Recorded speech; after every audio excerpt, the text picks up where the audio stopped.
Hi and welcome to another Alpha Challenge video. In this video I'll be breaking down Zarimi Priest and the combos you can use for it. Using Naralex, Herald of the Flights, you can use it to reduce down your dragon's cost by 1. You can then use your Sarah to get yourself 3 more mana crystals, and then summon the Briar Spawns Drake, and then at the end of it you can use Zarimi to be able to get the combo turn off. So using those, you are able to provide lethal to your opponent very easily and very quickly on that turn 8 turn, because there's a lot of cards in this deck that allow you to tutor out other dragons that you can use for your early game. So the cards that you can use to tutor out other ones of your dragons or your choices, you can use Birdwatching, which will increase the amount of the damage your dragons can do, but also choose specific ones. You can use Scale Replica, which will then get you your highest and lowest cost dragons. And then you can use the new card, the new 5 mana Drake, which allows you to draw 2 dragons and also reduce their cost down by 1. So this is very useful in terms of getting your cards out onto the board and ready to go. The cards you want to mulligan for in this deck is the Gift Wrap's Whelp, the Ship's Clergian, Birdwatching, Petal Peddler, and also some of the times you're also wanting to keep the 7 mana card as well, the Naralex, because it ultimately allows you to get your combo off a lot easier and a lot quicker. And then you can use those other ideas behind it to be able to take out your opponent using the big combo turn, because it's one of the cards that you can't tutor out very easily. It's just Birdwatching that's able to get it from the deck. The idea or the gameplay that you're wanting to do is you're wanting to start off with early tempo, so you want to be playing down your low cost dragons, getting some extra buffs from the Petal Peddler, and then also playing down the 4 mana dragon as well, that then puts 2 illusions into your deck that summons 4 or 5 copies of itself as well. So that you can also use Birdwatching for that as well, which is pretty interesting, because if you use Birdwatching on it, it also gives the buff to the other one that's casting. So if one of the options that you choose isn't one of the ones that you want, you can use that to then allow yourself to draw an extra card out of your deck, because it will cast when drawn. So it still gets the buff, but it also allows you to get the extra minion that's there. Going into the gameplay that I've got here, I'm currently on turn 5, so I've got the little Drake onto the board. I do use the AoE to be able to clear their board, and I'm just applying pressure towards them. I just want to have tempo. They obviously do have their Starship, which will clear most of my board, but since I had the second fly off the shelves, I wasn't too worried about them summoning that one, because I can obviously use the AoE a second time to be able to take it out. And I'm not, since I'll be getting close to my Drake turn anyway, I'll be able to go and use the AoE when I need to for it anyway.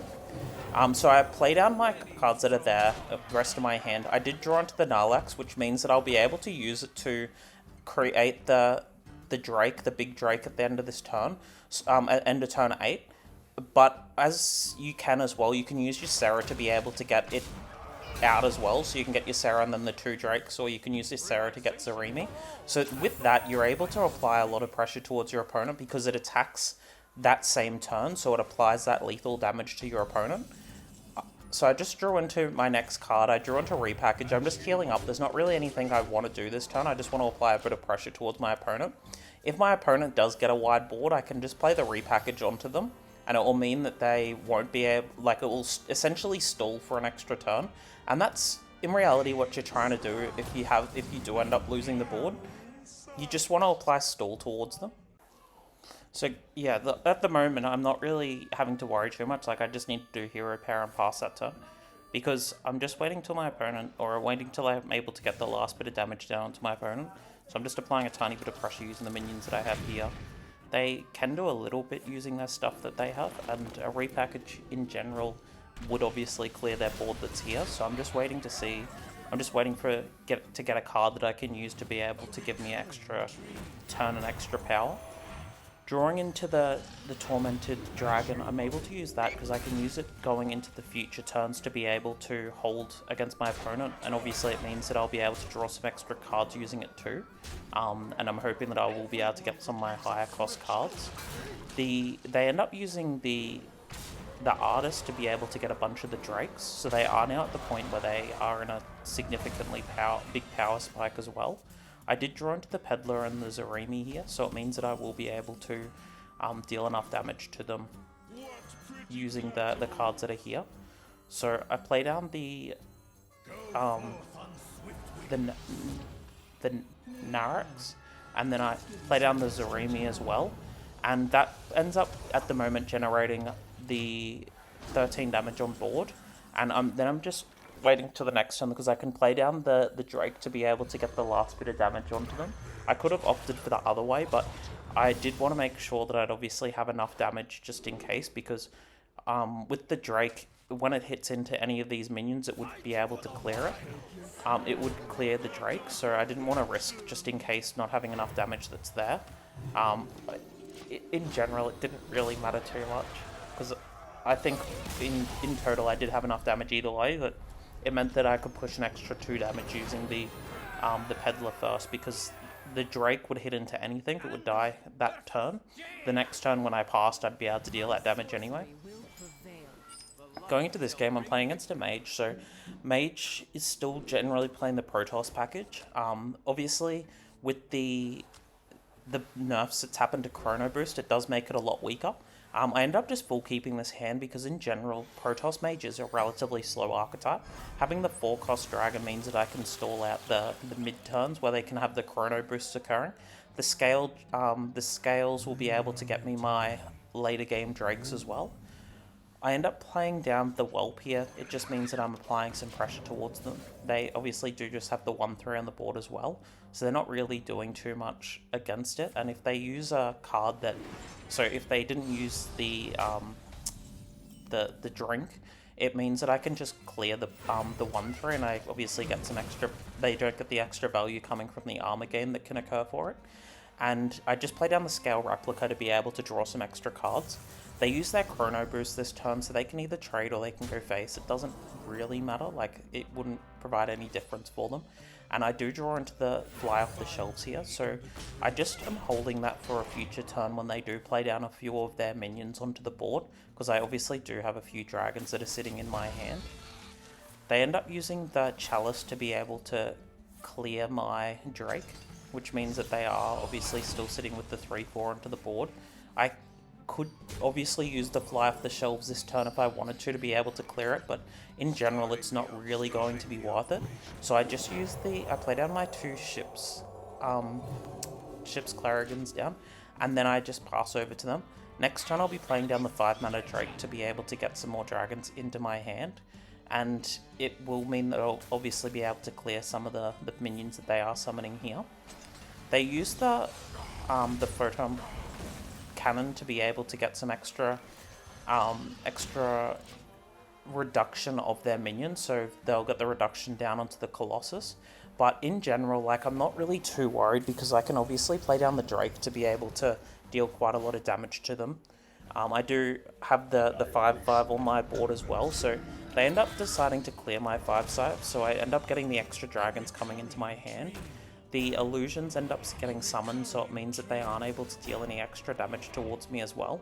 And I do draw into the Drake along with my other 4-mana 4/5. So I end up being able to hold the board this turn, and I do obviously have quite a decent hand going into the later turns because I have the 2 big Drakes. I just grab the Peddler out so I can apply a little bit of pressure onto my opponent. I can keep control of the board, and it also means that they will have to deal with me a bit more. I could have grabbed the Dark Gift minion to be able to try once again to get the Zarimi, but because of my hand that I have at the moment, if I didn't hit the Zarimi, it obviously would be quite weak, because the Zarimi in general would be the activator for this. Otherwise, I'll have to use... I won't be able to get that particular play off. I do end up drawing into a bird watching here. Zarimi is one of the choice, so it is the choice that I'm obviously going to go for in this situation. And then I play down the Gifted Whelp and then the Illusion Drake to be able to get onto the board. The next turn, what I can do is I can use Zarimi I can use the combo if I need to be able to get it down, because it means going to turn 8 you are able to play all 4 of the dragons that are in my hand. I can't remember how many Drakes I have available at the moment, but yeah, I can use the combo turn if I need to. Oh, it looks like Zarimi's ready, I think I just read. So next turn I can just do the big combo turn onto them anyway. And it does deal enough damage coming out of their hand because it's 7 plus 12 plus 12, so that's 31 from that. And then obviously the Zarimi as well. So I just play down all my Drakes. I put the Zarimi down because it is already ready to be activated anyway, so I don't want to risk it just in case I, for some reason, didn't have enough mana or anything like that. And then obviously I have lethal using the minions that are on the board. So yeah, it does provide a lot of damage coming from hand just using that particular combo. Going into this game, I am playing against a warrior, so warriors haven't really had as much of a control archetype since the hydration station got nerfed. Obviously, they still have the wild god that allows you to have a 130 that's a bit hard to kill. But in general, if you keep the Zarimi sort of play, you can be okay. I am, at the moment, just deciding what I am going to do here. So I obviously keep the Whelp. I'm keeping the Zarimi in this hand just because if it gets too out of control for the amount of armor they end up getting, it means that I potentially may not be able to take control and finish them off. So I do end up just keeping the full hand that's here, and then I'm obviously going to be playing down the Whelp this turn. Next turn I have the 2 mana spell to use if I want to be able to search out a particular card from the deck. The Shadow Word Wild's a relatively decent card for this matchup if they do end up summoning big minions. For the Thrive in the Shadows, I did choose the Bird Watching because for Bird Watching you can choose any of the 3 minions that you possibly could go for, and if it's a minion that's already on the board, obviously you get a bigger buff going onto it too. They play down their Boom Wrench, so they are obviously going to be going for a mech warrior sort of version. I get the Green Wing with the Bird Watching because I obviously do have the Green Wing that's in my hand. The correct play for using the Green Wing Illusion Dragon would be playing the one on the right that I used to get the Bird Watching, so they wouldn't know that it's in the hand. So I play that one instead of the one that's on the left because then they'd be able to know both of the Drakes because the buff still would obviously be on the other one. Yeah, so it's just little micro decisions that are relatively useful to be doing for your play. They end up playing down their Zavis. I'm not really too concerned about what it could be. Like, if it's the only one that I would be worried about is if they ended up getting the Mech, that then it gets the summon a copy of itself, because obviously they can deal quite a lot of damage coming from that.